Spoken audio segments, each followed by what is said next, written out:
আগামীকাল থেকে এখানে মাল আসবে, মাল ওয়াশ হবে, মাল প্যাকিং হবে। বের হওয়ার আগে এই অফিসে ঢুকবেন, এই যে দেখেন কোয়ারেন্টাইন আমি এখানে নিয়ে আসছি। আমার প্রথম শর্ত ছিল এটা চালু হবে মেইনলি রপ্তানিকারকদের জন্য, ওয়াশ হবে এখানে, আবার কোয়ারেন্টাইনের জন্য উনি কোথায় যাবে?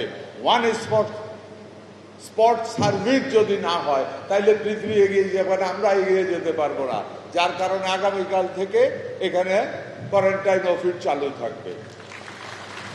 রপ্তানিকারকেরা এখান থেকে কমপ্লিট করে এখানে কোয়ারেন্টাইন করে আপনি টাকে উঠাবেন, সোজা চলে যাবেন। আমিও কিন্তু রপ্তানি ব্যবসা আমার জীবনের প্রথম ব্যবসা। সুতরাং যারা রপ্তানিকারক আছেন, উৎপাদনকারী আছেন, কৃষক ভাইয়েরা, আম ফলার আর কাঁঠাল ফলার, আমি জাত কৃষক, আমি আপনাদের বন্ধু, আপনাদের সুখ দুঃখ আমি বুঝি। ব্যবসায়ী ভাইয়েরা, যেহেতু আমি ব্যবসার সাথে জড়িত, আমি আপনাদের সমস্যাগুলিও দেশের প্রয়োজনে, জনগণের প্রয়োজনে, দেশের অর্থনীতির প্রয়োজনে সবার আগে আমি সার্ভ করব। আপনারা কিন্তু কোয়ারেন্টাইন চাইছেন, আরেকটা সমস্যা রপ্তানিকারকরা আছে, আপনারা চান নাই আমার কাছে।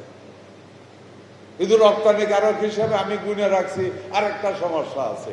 এয়ারপোর্টের ভিতরে আপনারা এই যে মালটা নিলেন, নিয়ে রওনা দিলেন, ওইখানে কিন্তু আপনার এই রপ্তানিকৃত পণ্যের রাখার জন্য, শর্ট টাইম রাখার জন্য কোনো শেড নাই। হ্যাঁ, ওকে। ও আপনারা আমার অফিসে গেছিলেন যে, রাইট। ওনারা আমারে বলার পর আমি বললাম যে ভাই কথা দিলাম এটা আমি করবো, কারণ আমি বুঝি একটা পণ্য এটা প্যাকিং হয়ে অলরেডি রওনা দিছে, ওইখানে যাওয়ার পর হয়তো ফ্লাইট একটু লেট আছে, কোথাও না কোথাও তো কাস্টম শেষ করার পর ওইখানে রাখতে হইলো, একটু পরে যখন বৃষ্টি আসবে পুরো প্যাকিংটাই স্পয়েল হবে।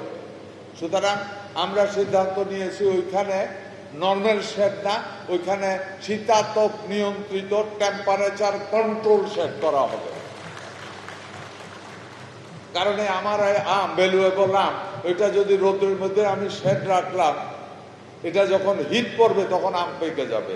আপনারা জেনে খুশি হবেন, আমাদের বন্ধু দেশ চায়না আমাদের কাছ থেকে কাঁঠাল আমদানি করার জন্য আগ্রহ দেখিয়েছে। এরই মধ্যে আমরা কিছু কাঁঠাল তাদেরকে দিয়েছি, তারা টেস্ট করেছে।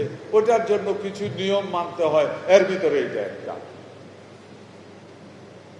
আমার ভালো লাগছে, আমি জানি আম চাষি যারা আছে এখন বলে এটা আমাদের কোয়ালিটি কন্ট্রোল মেনটেন করে, মানে গুড কোয়ালিটি ফুড এটা ডিক্লেয়ার করতে পারে আম চাষিরা। তারা বলে যে এটার মধ্যে no pesticide, no fertiliser, nothing. ওই সিস্টেম দিয়ে তারা কোয়ালিটি ফুড হিসেবে ডিক্লেয়ার করে প্রোডাকশনের সিস্টেম চাষিরা শুরু করেছে। এক জায়গায় যেহেতু শুরু হয়েছে, সারা বাংলাদেশে হবে ইনশাআল্লাহ। কারণ বাঙালিরা বোকা না, সুযোগের অপেক্ষায় ছিল, সুযোগ এসে যাচ্ছে, আপনাদের সহযোগিতা চাই।